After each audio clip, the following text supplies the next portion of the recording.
how you've grown from it, your observations, your reflections, how it's shaped your view. That's what matters. You don't have to have had these incredible experiences or tragedies to have a good essay topic.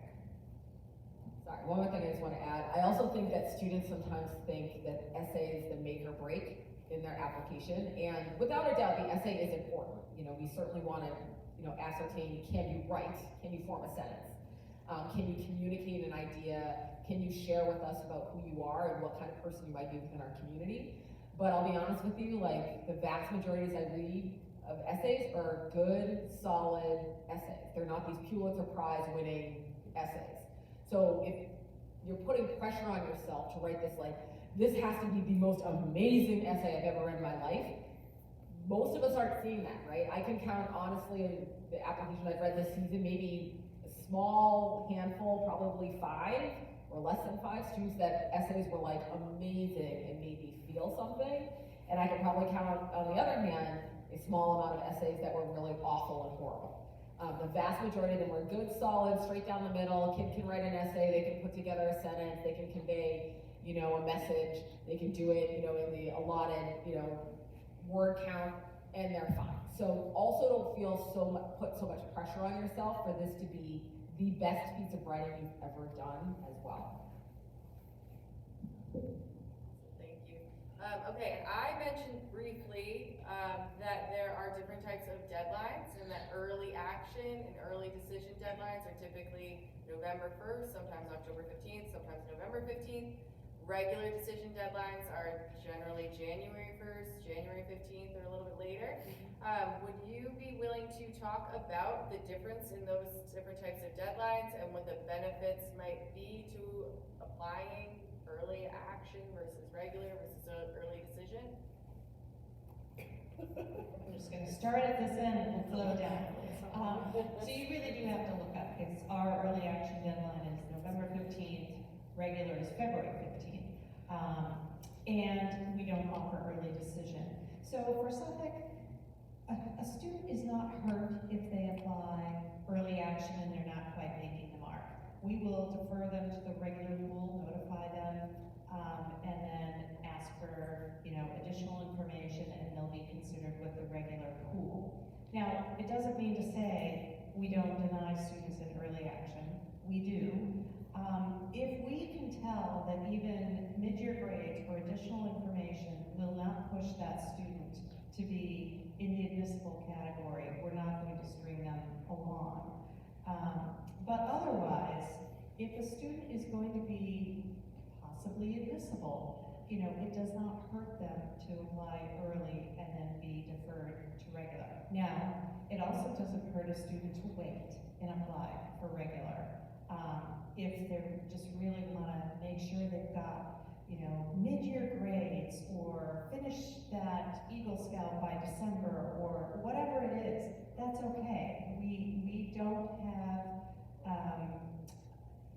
a different measuring stick per se for somebody who decides to apply regular versus early. I will pass this along because you will get a different story from each of us. And the key here is that the schools you hone down to, you're seriously interested, you're going to need to find out. Because at school A, you're going to be better off applying, early action or early decision. And school B, it's going to be the opposite. So it's really important to know that it's different from school to school. So true. We're really annoying, right? I know. Because for us, we do offer early decision. Early decision is November 1st. Everybody's going to have different dates too, but like was mentioned, some schools may be similar. Early decision for Quinnipiac is November 1st. We do offer early action as well, which is November 15th. And again, like I mentioned earlier, for selective and competitive programs such as nursing or doctorate in physical therapy, that physician assistant program I mentioned, you want to apply either one of those ways. But that being said, early decision, which I'm sure many of you are probably familiar with, but if you're not, early decision is for a school that you are 9,000% sure that that's the #1 school for you. Truly, please understand what early decision means. You're literally signing a binding contract saying, if you admit me to my first choice major, I'm coming to your university. That's what early decision is. early action, there's nothing you're signing, right? But for us at Quinnipiac, early action is looked at still in a positive light, right? Because again, I mentioned we track demonstrated interest. So if you're applying to us as a regular decision applicant, which has the deadline of February 1st, there may be many reasons why you're doing that, but initially how it looks to us is that we weren't truly on your radar earlier on, right? We weren't one of your top schools. But there are some students, maybe they're waiting for those mid-year, senior year grades to really show how they've improved. That's totally fine. I understand completely somebody in that category. So there's a lot of different factors involved. Again, I sound like a broken record. Every university is different. So you're gonna have to really do some research, maybe take some detailed notes on all your top 5 or 10 schools that you're looking at, and track those deadlines. Those are important, right? And yes, it is all different, though you'll find there are just certain things that you need to ask everyone, so you can really compare apples to apples. UMass Amherst offers early action, that's November 5th, regular decision, which is January 15. I would encourage you, if you're looking at our selective majors, to apply early action if you're able to. Regular decision definitely is a positive for students who are on that upward trajectory, we like to refer to in terms of grades. We do not evaluate the applications differently between early action and regular decision. That being said, the quality of the applicants that we receive for early action tends to be higher than our regular decision. So for that reason, we have a higher acceptance rate, right? Ultimately, the only number that really matters is you, right? And so that's the important piece. Apply when you are ready to apply. If you're able to make that deadline, fantastic for early action. If not, regular decision is okay too. We do not defer applications though from early action. So in early action, you will either be accepted, waitlisted, or denied. If you're waitlisted, for the most part, that is a process where students are removed typically after the May 1 deposit deadline, which is the universal deadline for colleges and universities, right? So we're going to be looking to take students off if we haven't yet filled our classes. It really, for the most part, I could say UMass, I won't speak for anyone else, a wait list is to the benefit of the institution, not necessarily the student, right? We're keeping you in the wings in case we want to. And so to really take that into consideration when you're weighing your decisions. So Boston College has early decision, has 2 rounds of early decision. We have early decision 1, which is November 1st, and then we have early decision 2, which is, I think this year is gonna be January 2nd, because January 1st is a holiday. And then we have regular decision, which is also January 1st, or 2nd, sorry. So I think a couple things, Rachel said it, you want to apply when the time is right for you, and you want to apply when your application is going to be its strongest. So if perhaps you're, freshman, sophomore, junior year, you were taking mostly a college prep program, and then all of a sudden senior year is when you're jumping on the honors and AP bandwagon, it might not make sense for you to apply to a school early decision or early action because maybe you want to get those senior grades and be able to show those senior grades and show that I'm taking a rigorous program and also I'm doing well, hopefully doing well within this curriculum. If something happened junior year, like maybe you took a header in a soccer game and your whole entire junior year you were concussed and your grades dropped. So maybe you're going to need a really strong showing senior year in order to show these colleges and universities that this was a 1-year blip and you're right back on track. Again, applying early action or early decision may not be your best option. I think there's really, difficult conversation when it comes to early decision in particular, because 2 things. 1, early decision at a lot of schools, it definitely advantages you in the process. So there are schools out there that will take 70% of their incoming class from their early decision pool. And early decision is usually a smaller applicant pool than what a regular decision pool might be. BC, thankfully, is not quite that intense, but 50% of our incoming class is coming from our early decision pool, and 50% is coming from our regular decision pool. To give you a sense, we get about 4,400 applications through early decision 1 and 2, and we get about 32,000 applications at regular decision. So we're taking half of our incoming class from a pool of 4,400, and then turning around and taking half of our class from a pool of 32,000. So if you know, even if you can't do quick math, you're with it enough to know, like, the kids who apply at early decision are at a slight advantage than the kids who apply at regular decision. So that definitely is a question you want to ask colleges and universities if you're considering schools that have early decision, is you really want to understand the landscape. How much of an advantage is this within the process? The other challenging part about early decision is that the thing that Tim mentioned, in the sense of you are signing a contract. You essentially are saying to the school, if you admit me, I will withdraw all of my other applications and I will not apply to any other schools. And unfortunately, for most of us, given the cost of colleges and universities, we need to be able to compare financial aid packages. And applying to a school early decision doesn't really give you that, well, let me back that up. Applying to a school early decision, if you are admitted, doesn't really give you that option, because your option is you withdraw all your other applications and you're going to that school. So who knows, you might have gotten a merit scholarship at this other institution, institution X if you had applied, or institution Y might have given you more financial aid.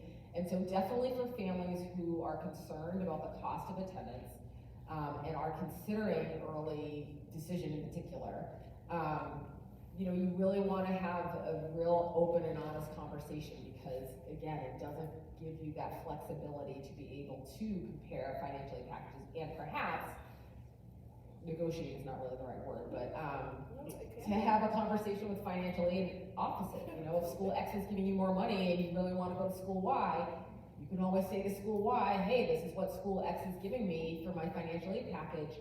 I really want to go to your school, can you match this, or can you come closer to this? So that is something to certainly talk about as a family with your high school counselor, if you are thinking that. But without a doubt, early decision has become a more strategic way of applying to colleges, certainly over the last few years. So I don't have any of those deadlines. We're open admission and we're rolling admission. So if you apply tomorrow, you'll get a decision within a week. Have you ever heard of a safety school?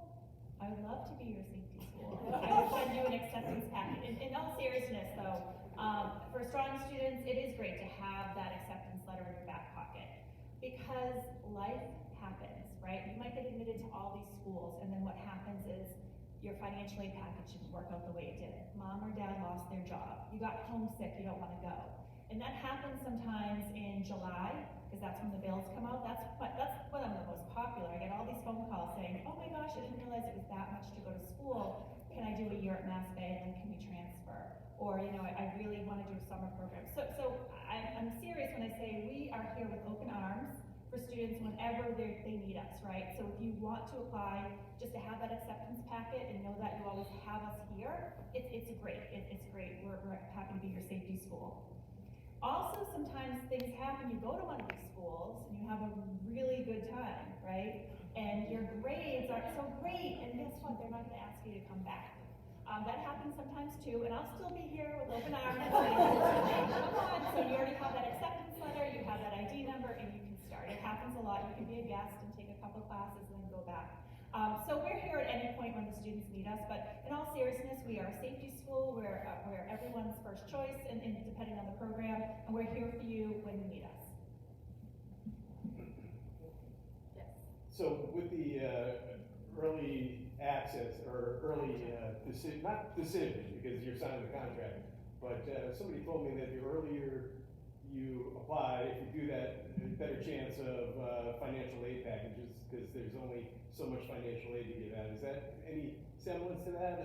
I've heard that from many students. Like, really, they say it's November 5th, but if you get it in by October 15th, no. We're on the road. We are not near our offices. We are traveling up through the end of October, beginning of November. We're not looking.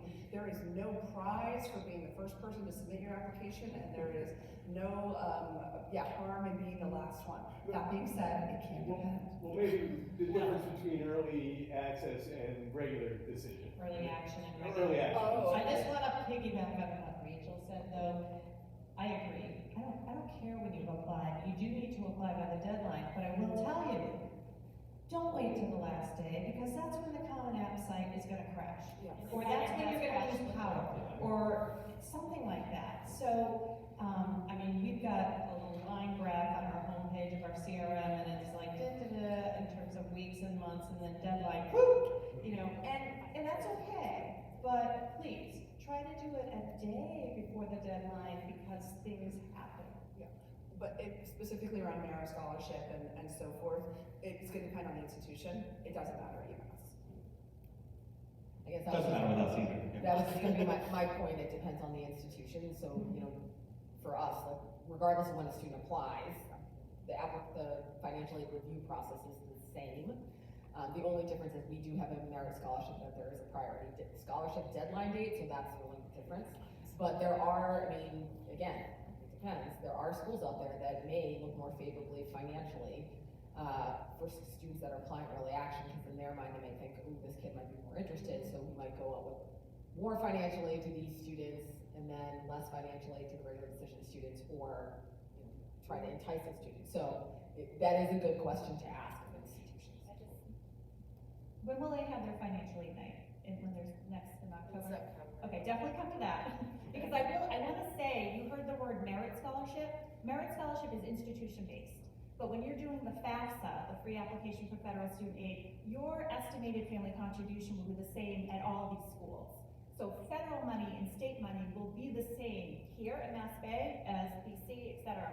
But when it comes to the institutional merit money, that can be based on grades, and that could be based on how your student's applying, so that you do wanna check the school's websites and ask those questions. But federal money, they're not gonna give you any more Pell Grant if you apply early, promise. And on the subject of merit, or just in general, the package that you got at another school, and I heard some encouraging words that you should feel free to go to another school and say, well, they gave me this. The thing that you need to keep in mind is what is the net cost? Because if school A costs $30,000 a year, I don't even know what school that would be, but let's just say it costs $30,000 a year, and you get a $15,000 scholarship, and you think, wow, that's great. But this school just gave me $25,000 scholarship. Yeah, and they cost $50,000 a year. So you really need to look at what is your net cost, their cost minus what they're willing to give you for a package. That difference is what you need to pay. That's your net cost. And that's what you ought to be focusing on, not the glitzy merit scholarship amount. It is what is the bottom line? What is it going to cost to attend this school versus this school? And on top of that, what's the value that I'm getting from attending this school versus that school? It's not all just the bottom line dollar, it's what am I gonna get in terms of the education, the experience, everything. Jean said that beautifully, she nailed everything on that, but just wanted to add one other thing, is that also don't be afraid of the sticker price of a university, because that university may give more in scholarship and financial aid, and the net cost is actually comparable to other universities that you are looking at. So definitely don't be afraid to apply to a university just based off of the tuition on the website. And actually, by federal law, all of our schools have to have a net price calculator on our website.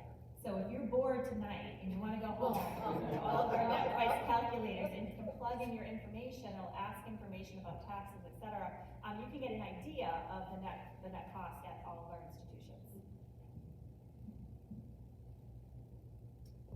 All right, awesome. Is there anything else that you want to talk about in terms of incorporating value into the search? Jean, you mentioned it as something to take into consideration. How do students know the value of the different schools that they're looking at, and what should they be looking at to figure out the value? It's so many things. It is very, I don't have all the answers with that, but it's really about, you know, like I think of my own son when he was looking, and he could have, like my second son, could have come to Suffolk for free, okay? But you know what? He wanted to be in a marching band and play in a concert band and tuba and, you know, all these other things. Like, we don't have that.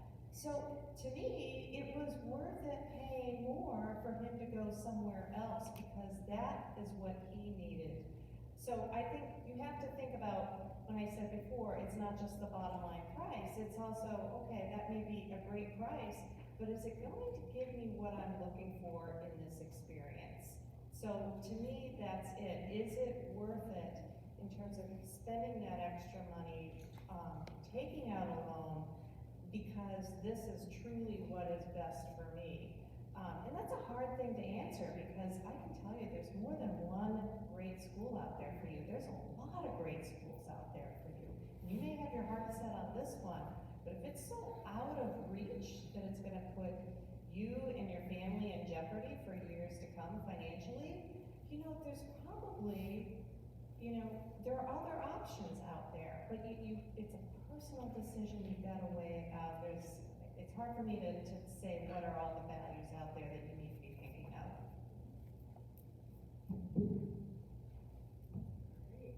I think that's most of my questions. I don't know if the audience has any more questions about anything that's been talked about tonight.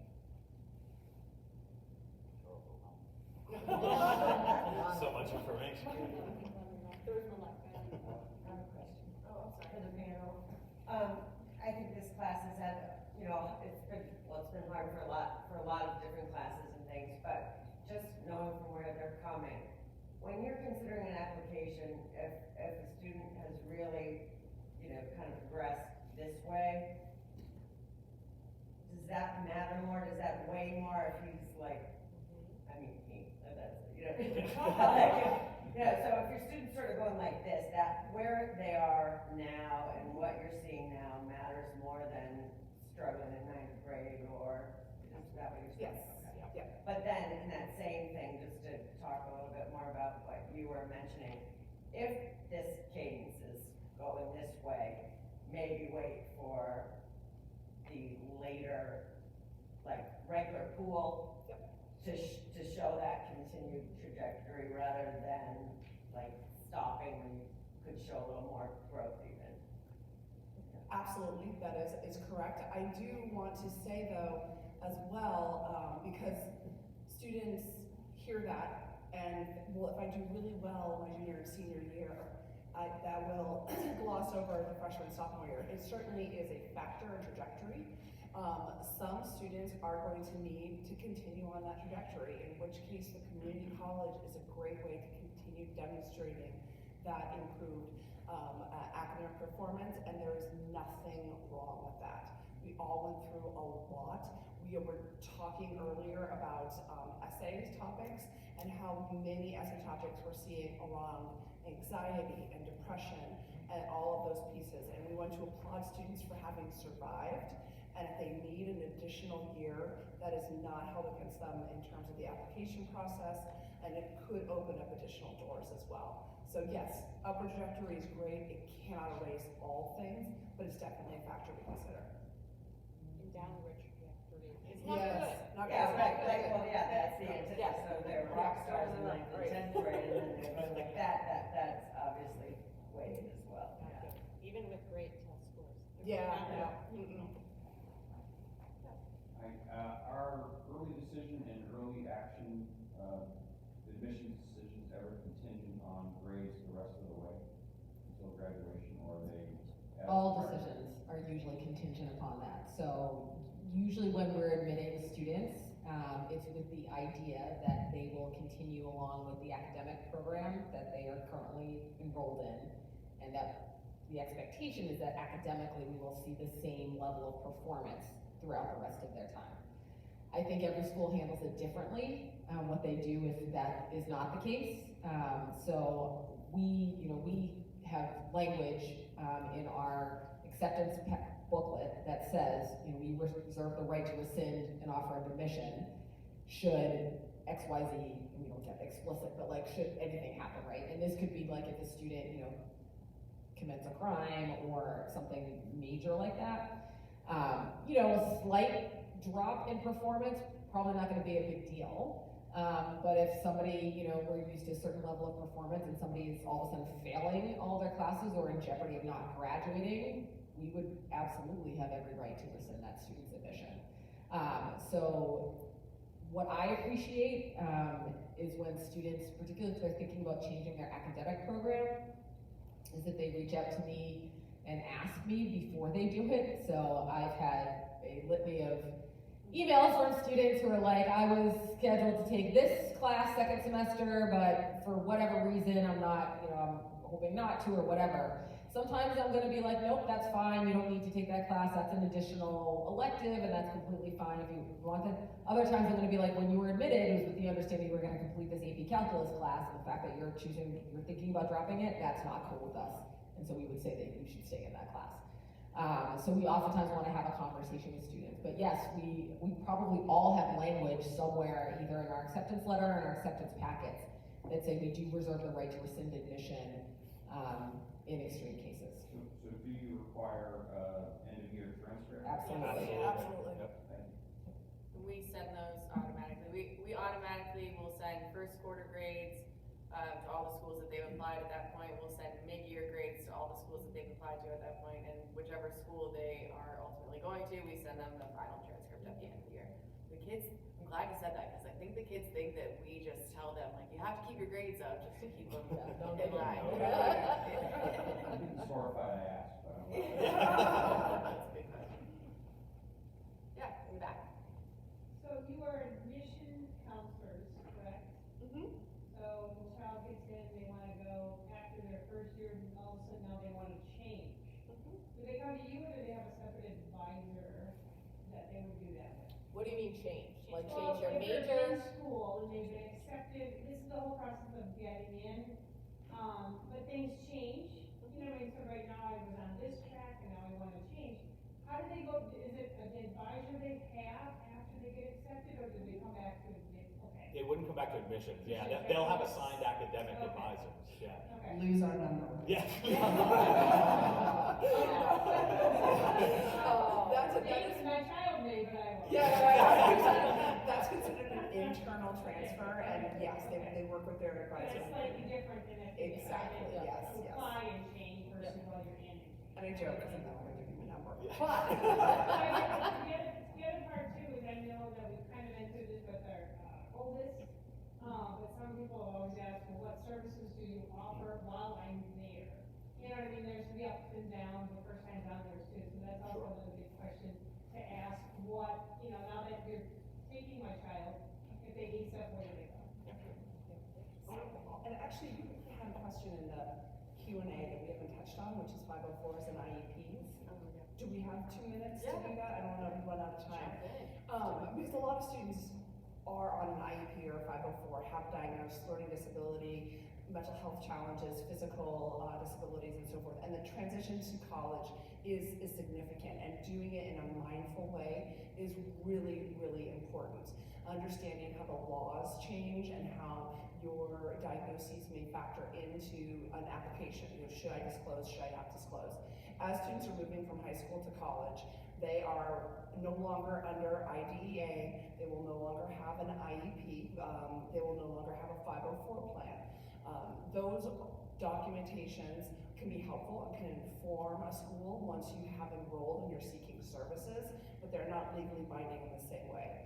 The main difference between high school and college is that in high school, your individual education plan is not only about access, but also about remediation, as well as teaching you skills. Once you are at a college, you're underneath the Americans with Disabilities Act, which uses very broad terms about schools needing to provide reasonable access to their curriculum and their activities on campus. How a school defines that is going to change from institution to institution. If we receive federal funding and we're not a military school, we all will have disability support offices of some sort on campus. So you will be able to access those services. Statistically, we know that students who access services are more likely to graduate, right? And by that I mean significantly.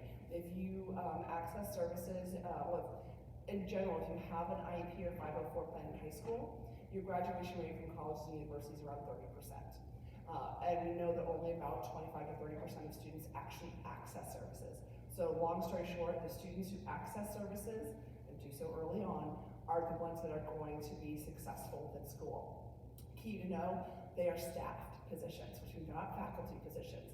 Once you've been admitted to an institution, go during the summer, make sure you have their contact, you know what your plan is and everything is set up. Students who go and access services when there's been a things are not going well in November, then it's like an ER triage. They're just gonna help you clean up and then hopefully restart in the spring. Whether or not you disclose your diagnoses within your application is up to you. My strong encouragement is, as with any other piece of your life, does it provide context, right? Is it gonna help us understand why perhaps you didn't have as many extracurricular activities because it was so important for you to maintain the rigor of your academic courses? Were you diagnosed late? Did you have difficulties accessing services? Those are all pieces.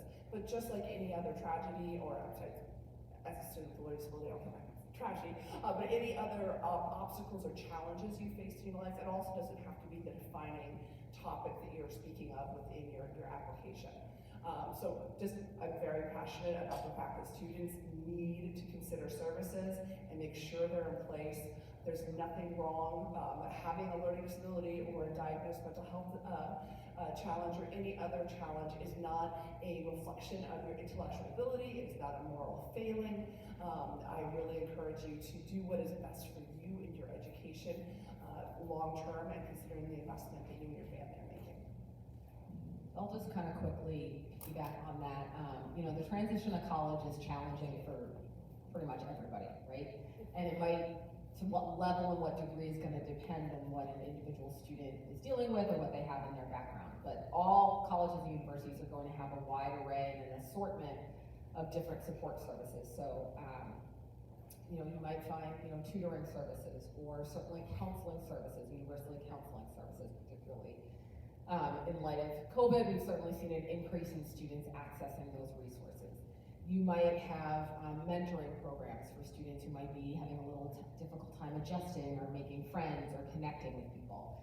You might have support services like a food pantry. A lot of college students will experience food insecurity. They might have a great financial aid package, but maybe it doesn't cover all of their needs, and they might need to access a food pantry or even a clothing closet on campus. So we have a closet where for students who want to interview for jobs or internships, but maybe don't have the resources to have a more kind of dressed up outfit, they can utilize our closet service within our career center. There might be offices that assist students with some of the unexpected costs or kind of the quote unquote hidden costs, right? You want to go to a football game at Boston College, that's not free. So if you're on the highest level of financial need, we have an office that gets free tickets that will send an email out to the students who are within their listserv, and those students can come pick up a free ticket and go to a football game and take part in all of the other traditions and experiences on campus that any other student would be taking advantage of. There might be financial support for going abroad. There might be financial support if you want to do an internship, and maybe you normally work in the summer and can't afford to take an unpaid internship. There might be support services if you're LGBTQ+. So there's a lot of resources that colleges and universities are going to have. Different affinity groups if you identify with a particular ethnicity or culture. So all schools are going to have some assortment. Some of them are going to maybe have more robust offices or support services than others, but you will find at every college and university some semblance of support services, regardless of whatever kind of need a student might experience during the course of their 4 or 2 or 1 year of college. And I'm gonna add one more thing that is a big adjustment if this is your first student going to college, where you've had the access and encouragement to reach out to the school counseling office here, teachers, about your student. The same doesn't happen in college. So it's really, there's a lot of privacy around the student, and so you're not gonna be able to call the math professor and ask about that exam that your student didn't do well on or anything like that. So you'll learn all about this as you go through the orientation process with your student, and we've got a separate track for the parents, that come. Ours is a 2-day orientation where the students stay overnight. Parents, it's just a 1-day program, but you learn about how it's a little different when they're in college. Awesome, you guys are so good. Thank you so much. Seriously, so many of my questions I didn't even have to ask because you guys, I was just checking them off over here while you guys just shared everything that was important to know. So thank you guys so much. Do you all have any more questions? Yes. During the decision process, if academics are equal, can you say like what would give a student like a leg up as far as non-academics? Is it employment? Is it community service? Is it, you know, athletics? Like what are you looking for when everything else is pretty equal? Not gonna touch that one, huh? Well, you actually rattled off a bunch of them that we would look at, actually, so you almost answered the question already. Any of them are held higher? Held higher, yeah, a little bit more weight put on other Exactly. things, absolutely. So, for us, I mean, I think I can speak for all of us, it sounded like this, the test score is the lowest, by far. That is the last thing we will ever look at. Other than that, we love at Quinnipiac seeing active and involved students. Now, what that means to each individual student is totally different, right? If somebody has a part-time job and works every single day after school, that is a positive. If you're a 3-sport athlete, great. If you're involved in 6, 7 different clubs, fantastic. Community service, we absolutely love that.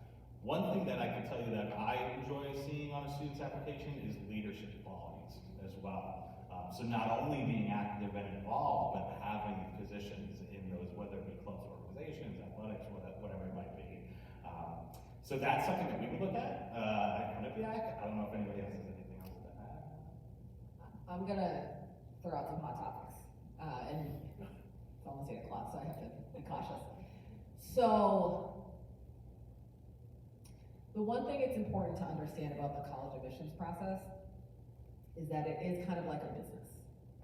As wonderful as these institutions are, and as, you know, an amazing experience students have in terms of learning and, you know, making friends and connecting and growing and experiencing life and becoming an adult, we do all of those things, but we are all businesses when push comes to shove, right?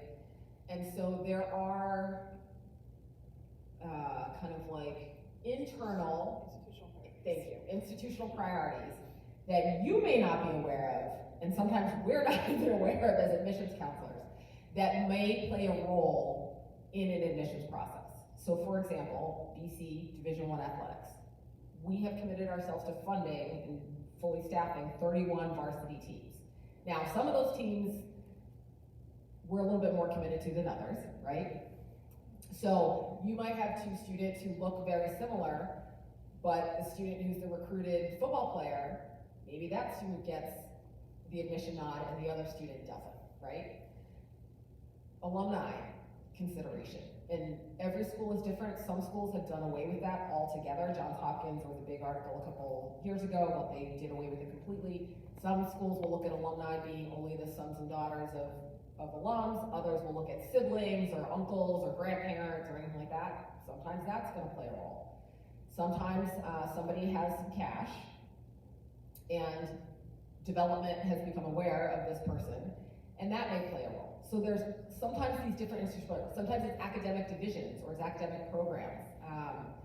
You know, sometimes it's honestly U.S. News and World Report and class rank, U.S. News and Report rankings, right? I had a colleague who worked at an institution a number of years ago, and they started, this was before COVID, and they would take kids with really strong test scores because they wanted to boost their ranking on U.S. News and World Report. So the office made the decision that we are going to favor kids who have higher testing in our admission decisions. So sometimes there are things, you know, a brand new program is being rolled out and they want to try and get more majors in, so they're going to favor those kids. So I would say, and that's the fear that everybody has, is that you need some sort of hook to get into these schools. Honestly, I would say the vast majority of admissions decisions don't involve any of those things, but those are factors that sometimes can play a role in the final decision that may happen. Demonstration of interest, we touched upon earlier. You know, you have 2 kids who look similar, but one kid had, you know, they both live within a 5-mile radius of a campus, and one kid's visited and the other kid hasn't. That may play a role. So there's all of these institutional priorities that may kind of at the, you know, be kind of under the surface. And again, sometimes we in admissions may not be aware of it either. It might be, these are conversations happening at a higher level that we're not a part of. But institutions ideally should be transparent about what of those institutional priorities do factor in and maybe how much of a role that they do play. So be cognizant of that, is that you can do all the quote unquote right things, but you may not always get the most favorable decision because there's other factors that may be at play.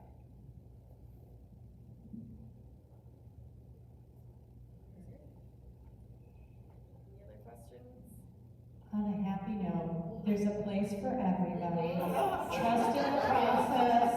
It's all gonna be good. Chill out. And that's why it's important, I mean, it's important to cast a wide net, to look at a wider range of schools, to not just focus on the schools that, you know, you've seen bumper stickers on cars going by you on, you know, 495. Like, talk to your high school counselors. There might be schools that you've never heard of that could be a wonderful and amazing fit for you. There are thousands of colleges in the United States. And even if you consider, you could go to Canada, you could go to Scotland, you can go outside of the US and go to college. So it is important to just kind of cast a wide net, be open-minded, really kind of take the time to think of yourself, what's important to you, and look at all the different options out there. Because there are so many wonderful institutions that you could be a wonderful fit for. Final note, we do this a lot, and I have to say, you're all very lucky to be here at Millis. You have amazing counselors, your principal's awesome.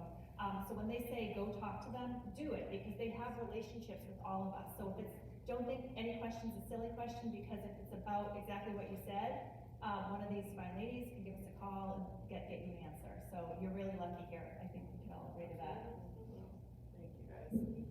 That was gonna be my final note, was just, you are not alone in this process. We are here to help you. Don't stress, come see us. I feel like almost always when a kid comes to us, they walk out less stressed than than how they felt coming in. So if they're feeling stressed, tell them, go see your counselor. We wanna have those conversations. We wanna help them sort out all of these different pieces. We're here to help.